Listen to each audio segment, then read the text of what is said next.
ሰበር ዜና ራሱን የኦሮሞ ነጻነት ሰራዊት ብሎ የሚጠራው ታጣቂ ኃይል አዛዥ ጃልመሮ ድሪባ ኩምሳ መገደላቸው ተዘገበ። ይህንን ሰበር መረጃ በቆይታችን በዝርዝር እናሰማችኋለን። ዜጎች ላይ የ1.7 ቢሊዮን ብር ጉዳት በማድረስ የተጠረጠሩ የፊንቴክ ኢንቨስትመንት ድርጅት መስራቾችና ባለቤቶች ላይ ምርመራ ተጠናክሮ ቀጥሏል። ክስም ተመስርቷል።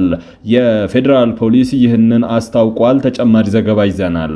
የወላይታ ሶዶ ከተማ ፖሊስ መምሪያ ሌሊቱን ባደረገው ክትትል ከህብረተሰቡ በደረሰ ጥቆማ ከተፈቀደው ህጋዊ አሰራር ውጪ በጥቅም ትስስርና ሰው ሰራሽ የአቅርቦት ችግር ለመፍጠር አንድ ሙሉ ቦቲ ናፍጣ ሲያሸሹ የነበሩ ግለሰቦችና ግብረ አበሮችን በቁጥጥር ስር አውሏል። በኢራን የሚሰነዘረው ጥቃት ካልቆመ ወደ ጦርነቱ እንገባለን ሲሉ ሀውቲዎች ካስጠነቀቁ ከጥቂት ሰዓታት በኋላ ከየመን የተወነጨፈ ሚሳኤል ወደ እስራኤል መተኮሱ ተገልጿል። በቆይታችን ይዳሰሳል።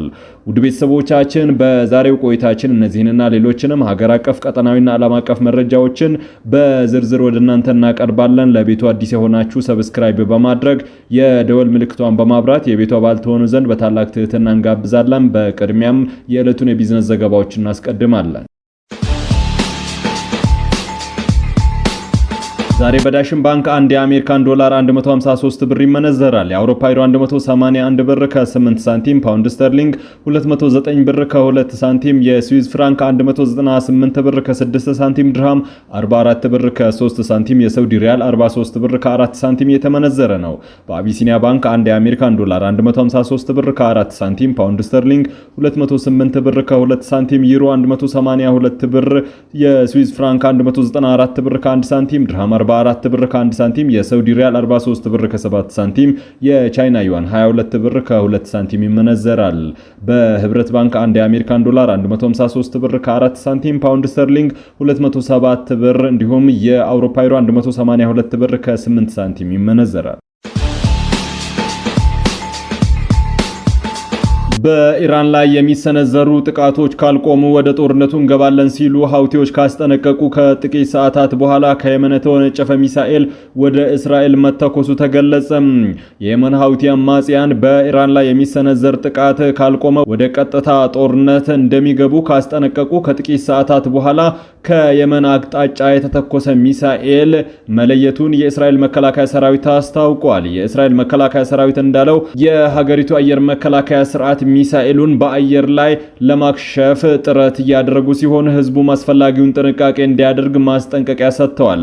ይህ ወታደራዊ እንቅስቃሴ የተሰማው ሀውቲዎች ወደ ጦርነቱ በቀጥታ ለመግባት ቃታ አውጣታችን ላይ ነው ሲሉ ማስጠንቀቂያ ከሰጡ በኋላ ነው። በተጨማሪም ሀውቲዎቹ የዓለም ነዳጅ አቅርቦትን 20 በመቶ የሚሸፍነው የባብል መንደብ ሰርጥን በመዝጋት ዓለም አቀፍ የንግድ ሂደትን ለማስተጓጎል ዝተዋል። የኢኮኖሚ ባለሙያዎች ይህ ዛቻ ወደ ተግባር ከተቀየረ የዓለም ነዳጅ ገበያ ይበልጥ ሊያናውጠውና ከፍተኛ የዋጋ ንረት ሊያስከትል እንደሚችል ስጋታቸውን ገልጸዋል። በዜጎች ላይ የ1.7 ቢሊዮን ብር ጉዳት በማድረስ የተጠረጠሩት የፊንቴክ ኢንቨስትመንት ድርጅት መስራቾችና ባለቤቶች ላይ ምርመራ ተጠናክሮ ክስ መመስረቱን የኢትዮጵያ ፌዴራል ፖሊስ አስታወቀ። የፊንቴክ ኢንቨስትመንት የግል ድርጅት መስራችና ባለቤት የሆኑት ዳንኤል ዮሐንስ ኢየሱስና ግርማይ ገብረ ሚካኤል ይህድጎ የተባሉ ተጠርጣሪዎች ታዋቂና ተጽዕኖ ፈጣሪ ግለሰቦችን በመጠቀም ከ1200 በላይ ዜጎችን በማጭበርበር የ1.7 ቢሊዮን ብር ጉዳት በማድረሳቸው ፖሊስ በ19 አይነት የወንጀል ምርመራ አጣርቶ ለአቃቤ ሕግ በመላክ ክስ እንዲመሰረትባቸው ማድረጉን ገልጿል። መጀመሪያ ላይ ክሱ የቀረበው ለአዲስ አበባ ፖሊስ ጠቅላይ መምሪያ የነበረ ቢሆንም ወንጀሉ ውስብስብና ከፍተኛ ልምድ የሚጠይቅና ድንበር ተሻጋሪ በመሆኑ ምርመራው በኢትዮጵያ ፌዴራል ፖሊስ በኩል በሰፊው ሲጣራ ቆይቷል።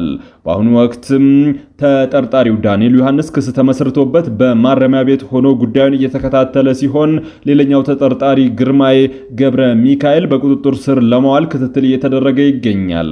ግርማይ ገብረ ሚካኤል በአውሮፓውያኑ 2010 የደቡብ አፍሪካ ዋንጫ ወቅትም አስካሉንካን በተባለ ድርጅት ዜጎችን በማጭበርበር በሚሊዮን የሚቆጠር ገንዘብ ይዞ ከሀገር ቢሰወርም በወቅቱ በኢንተርፖል አማካኝነት ተይዞ ለሕግ መቅረቡን የወንጀል ሪከርዱ ያመላክታል።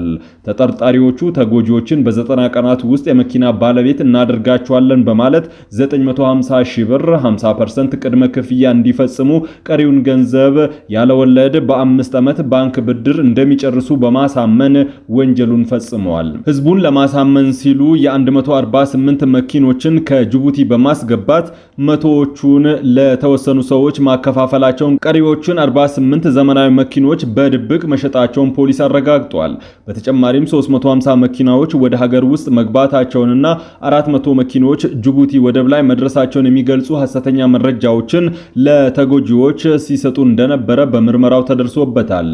ተጠርጣሪዎቹ የኤሌክትሪክ መኪና አምራች ከሆነው BYD ካምፓኒ ጋር ምንም አይነት ውል ሳይኖራቸው ውል እንዳላቸው በማስመሰልና በመስቀል አደባባይ ከተለያዩ ቦታዎች በትውስት ያስገቧቸውን መኪናዎች ድርጅቱ ያስገባቸው በማስመሰል የማጭበርበር ወንጀል ሲፈጽሙ ቆይተዋል።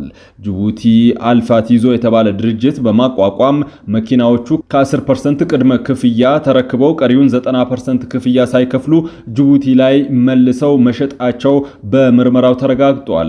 ፖሊስ እንዳረጋገጠው ተጠርጣሪዎቹ ከእያንዳንዱ ተጎጂ ለቅድመ ክፍያ ለመንግስት ታክስና ለቻርጀር ማሰሪያ በሚል በአጠቃላይ 1,365,000 ብር ተቀብለዋል። የፊንቴክ ኢንቨስትመንት ድርጅትን ባልተገባና በተጋነነ መልኩ በማስተዋወቅ በህገወጥ መንገድ ከተወሳሰበ ገንዘብ ተጋሪ በመሆን የተጠረጠሩ አርቲስቶች፣ የማስታወቂያ ባለሙያዎች ሰለሞን ቦጋለ፣ ሰራዊት ፍቅሬ፣ ዳንኤል ተገኝ፣ አብርሃም ግዛው፣ ይገረም ደጀኔ፣ መንሱር ጀማል፣ ካሊድ ናስር በቁጥጥር ስር ውለው ፍርድ ቤት ቀርበዋል። ፍርድ ቤቱም በእነዚህ ግለሰቦች ላይ እስከ መጋቢት 30 ቀን 2018 ድረስ የጊዜ ቀጠሮ ፈቅዷል። እነዚህ ግለሰቦች እውቅናን በመጠቀም ሐሰተኛ መረጃን በማሰራጨት እያንዳንዳቸው 8 ሚሊዮን ብር የሚያወጣ BYD ሶንግ ፕላስ መኪና በስጦታ በመቀበል ወንጀሉን በማሳለጥ ተጠርጥረዋል። የፌዴራል ፖሊስ በማጭበርበርና በህገወጥ መንገድ የተገኘን ገንዘብ ህጋዊ አስመስሎ በማቅረብ መኒ ላውንደሪንግ በድንበር ተሻጋሪ ወንጀሎች ላይ የጀመረውን ምርመራ አጠናክሮ እንደሚቀጥል አስታውቋል። አንድ ሙሉ የነዳጅ ማመላለሻ ቦቲ ከነ ናፍጣው በህገወጥ ተግባር ተሰማርቶ በቁጥጥር ስር ዋለ። የወላይታ ሶዶ ከተማ ፖሊስ መምሪያ ሌሊቱን ባደረገው ክትትል ከህብረተሰቡ በደረሰ ጥቆማ ከተፈቀደው ህጋዊ አሰራር ውጪ በጥቅም ትስስርና ሰው ሰራሽ የአቅርቦት ችግር ለመፍጠር አንድ ሙሉ ቦቲ ናፍጣ ሲሸሽጉ የነበሩ ግለሰቦች በቁጥጥር ስር ውለዋል። ኮማንደር ሀብታሙ አሰፋው የወላይታ ሶዶ ከተማ ፖሊስ መምሪያ አዛዥ ሲሆኑ በማደያ የተራገፈ በማስመሰል ናፍጣን በጥቁር ገበያ ለመቸብቸብ የተዘረጋ ወንጀል ሰንሰለት በፖሊስና ሰራዊቱ እንዲሁም በህብረተሰቡ ትብብር መክሸፉን ገልጸዋል።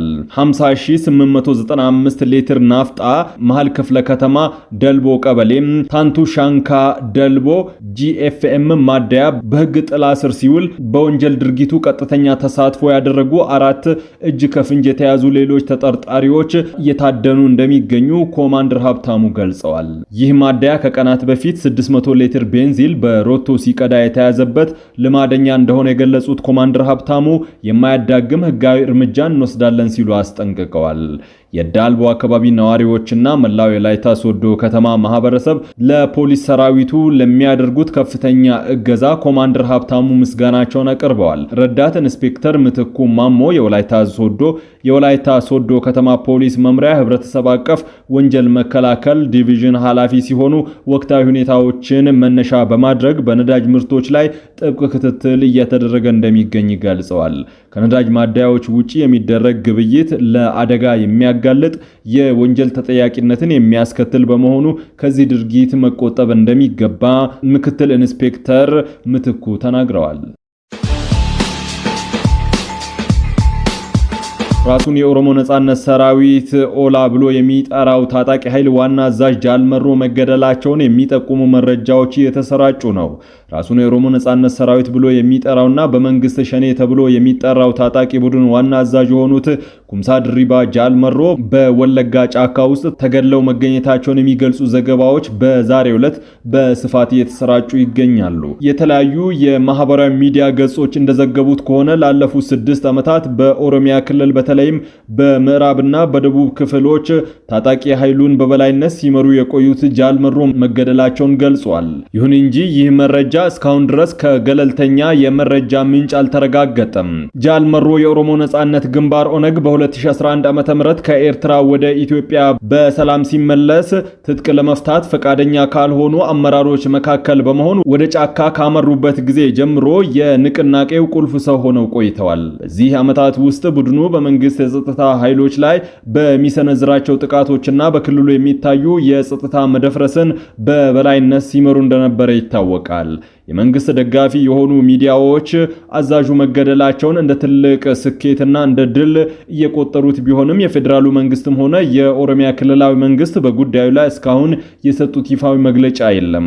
በተመሳሳይ ሁኔታ ራሱን የኦሮሞ ነጻነት ሰራዊት ብሎ የሚጠራው ታጣቂ ቡድንም ስለ ዋና አዛዡ ደህንነትም ሆነ ስለ ተባለው ግድያ እስካሁን ድረስ የሰጠው ምላሽ የለም። ቀደም ሲል በተደጋጋሚ ጊዜ ጃልመሮ መገደሉ ወይም ተማረከ የሚሉ ዘገባዎች ሲሰራጩ የነበረ ቢሆንም አዛዡ በድምጽ ወይም በምስል ብቅ በማለት ዘገባዎችን ሲያስተባብሉ እንደነበረ ይታወሳል። የዚህኛው ዘገባ እውነተኛነት በአካባቢው ካለው የኮሙኒኬሽን መቆራረጥና ከገለልተኛ ወገኖች ተደራሽነት ማነስ አንጻር በአጭር ጊዜ ውስጥ ለማረጋገጥ አስቸጋሪ ሆኗል። ጃልመሮ ከታንዛኒያ የሰላም ንግግር ውድቀት በኋላም በተለያዩ የኦሮሚያ ክልል አካባቢዎች ለሚንቀሳቀሱ ኃላፊዎቻቸው ወሳኝ ተጽዕኖ ፈጣሪ ግለሰብ በመሆናቸው ይህ መረጃ እውነት ከሆነ በክልሉ የፖለቲካና የጸጥታ ሁኔታ ላይ ከፍተኛ ተጽዕኖ ሊኖረው እንደሚችል ይገመታል። ውድ ቤተሰቦቻችን ለሰዓቱ የመራረጥናቸው ዘገባዎች በዚህ አብቅተዋል። ከኛ ጋር በመሆን መረጃን ከጥበብ ስለተከታተላችሁ ከልብ አመስግነን ተሰናበትን። ለቤቱ አዲስ የሆናችሁ ሰብስክራይብ በማድረግ የደወል ምልክቷን በማብራት የቤቱ አባል ትሆኑ ዘንድ በታላቅ ትህትና እንጋብዛለን።